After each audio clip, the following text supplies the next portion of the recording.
Hello everybody and welcome to an Unpacked video cast. Today we're going to be talking about, is agentic AI in cybersecurity a defender or a threat?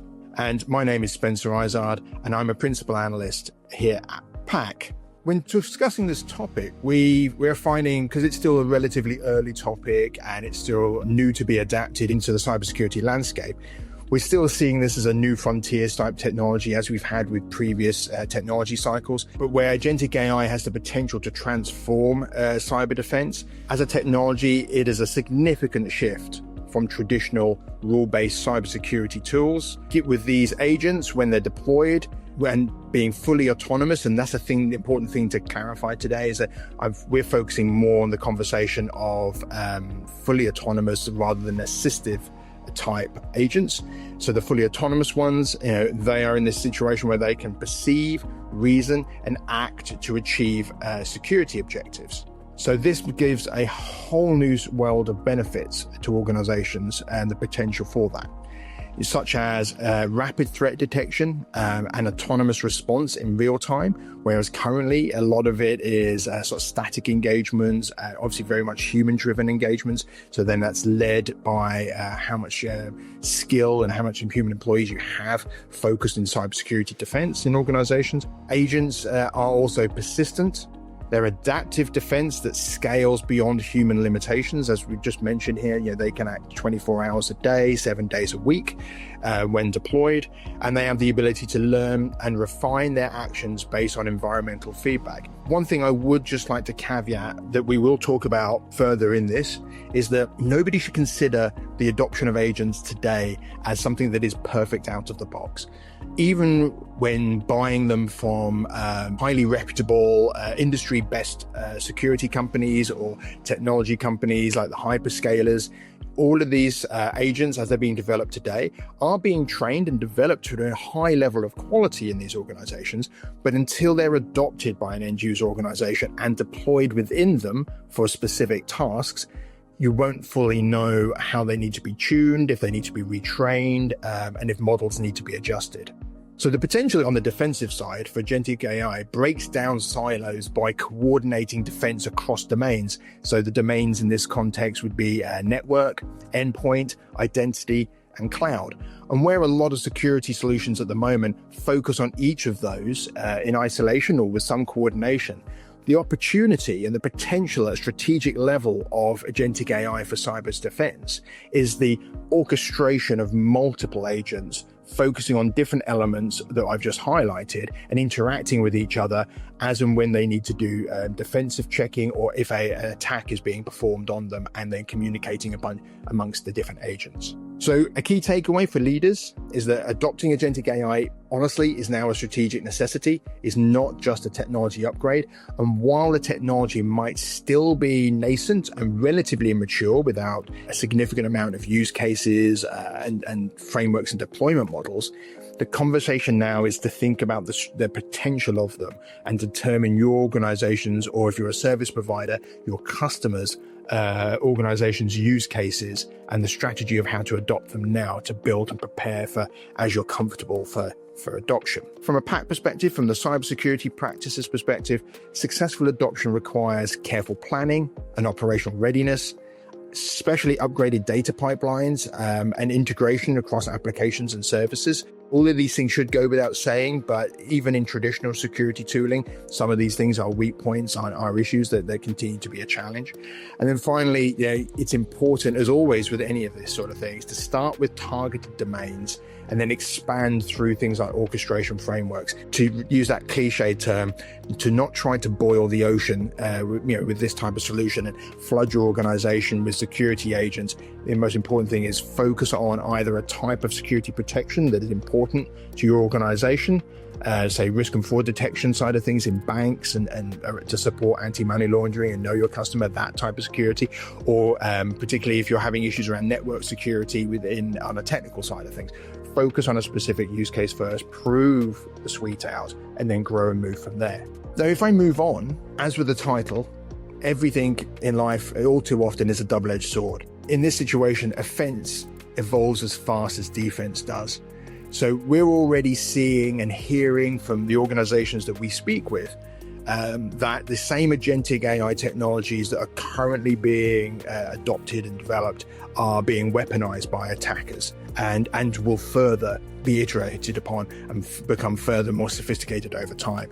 This is leading, to the beginning of new threats, or not even necessarily the beginning, but the potential of new threats related to some really key typical cybersecurity challenges that all of us face in all of our organizations, such as adversarial agents that operate autonomously without minimal human intervention. And the reason why this is a new threat is because things like bot farms and traditional sort of brunt work type interactions haven't been very sophisticated, but they're just doing volume type behavior of the same task. A lot more sophistication is typically human driven. However, with agents being able to perceive, remember, rationalize, and adapt, those are more human characteristics that traditional technologies for attackers haven't really been able to perform, which means the scale conversation changes with regards to attacks. Also, agentic AI from a threat perspective allows for, as I've already mentioned, persistent, contextually aware intrusions, so that you've got situations where AI-driven malware adapts, learns, and can evade detection, moving around, trying to avoid different tooling that should out it in typical scenarios, hiding in gray spaces and gray areas, which is very concerning, considering how organizations with malware right now are challenged. This technology has the potential for highly personalized automated phishing and social engineering attacks. Only recently, Sam Altman of OpenAI has told the American government and American banks to say, look, you cannot use voice as a means to authenticate a person's identity securely anymore, given the sophistication of AI in imitating people's voices now. And agents, using this voice imitation capability and other capabilities open a whole new dimension to phishing and social engineering attacks. And then finally, for this element, sophisticated supply chain compromises and lateral movements undetected by current static defenses. And when I say supply chain in this context, we're not talking about physical manufacturing style, we're talking about technology, supply chain compromises. And if you look at, for example, recently in the UK, one of the UK's most prominent retailers, Marks and Spencer's, had a really unfortunate security breach happen that, in all honesty, could happen to any of us. I wouldn't suggest they can't be called negligent in any particular way. It's just the level of complexity of managing sophisticated technology supply chains, both within an organization and within across the third-party organizations, just is a challenge for most organizations who have organically grown their IT capability.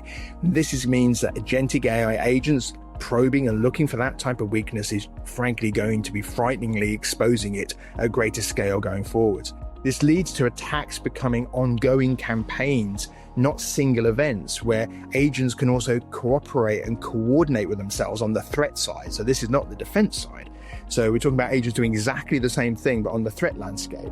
This leads to threats that are harder to trace, that are more damaging, and can remain hidden for longer periods, because that's an important thing to think about as well. So when we talk about hidden, people are hiding, hackers hide within different applications due to having access to them. Actual physical agents can just sit there hiding, waiting for certain signals to then act further and pass information to other agents, or to perform a breach and to perform an attack. This raises the level of complexity and danger, making traditional defenses rapidly obsolete. So this is why we definitely at PAC recommend this is a strategic conversation that we all need to be thinking about now, whilst the technology is maturing. If I just move now into sort of the final talking point and talking element for today, it's important then, given what we've talked about on the defense side and what we've talked about on the threat side, to obviously think about orchestration, governance, and a path forwards.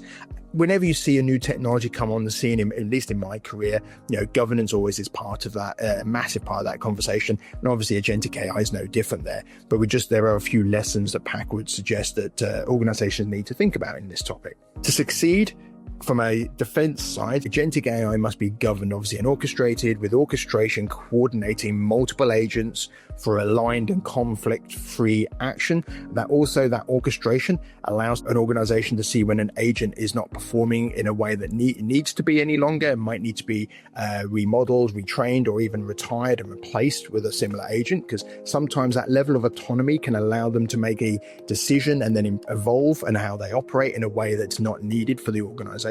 So that's important to know. And then governance defines obviously clear boundaries, permissions, intervention points for both humans and the agents themselves. So these are just some essential measures that PAC would suggest for organizations to adopt as part of their strategy to think about, which is implement, and we've talked about this, I should point out, for the last few years since generative AI, so agentic is no different around this, but implement explainable AI for transparency and auditability of agent actions, the ability to audit their behavior, especially in a scenario where we're talking about agents that don't do everything. One agent doesn't do all security tasks.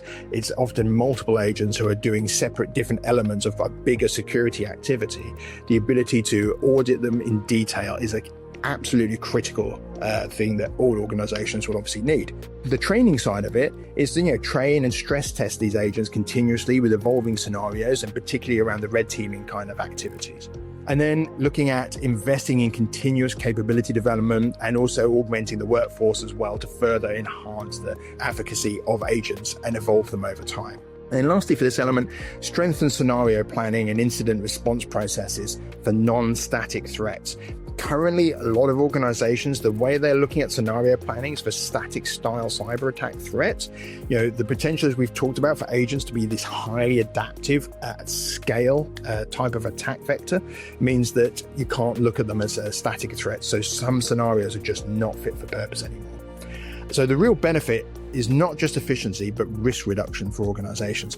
Shrinking things like breach windows and preventing crisis escalation through multiple layers of defense and agents at different layers handing off to each other, where agentic AI must be turned into a foundation for resilient, future-ready cybersecurity that balances both autonomy but obviously with strong oversight.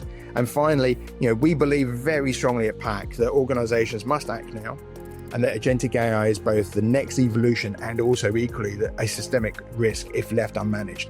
And I'd like to sort of end the video cast with that today. And if you'd like to know more or engage with us further, please do reach out to us, because myself and the rest of the security cluster are dealing with this on a regular basis and having lots of really interesting engagements and conversations. Thank you very much, and I hope you have a good rest of your day.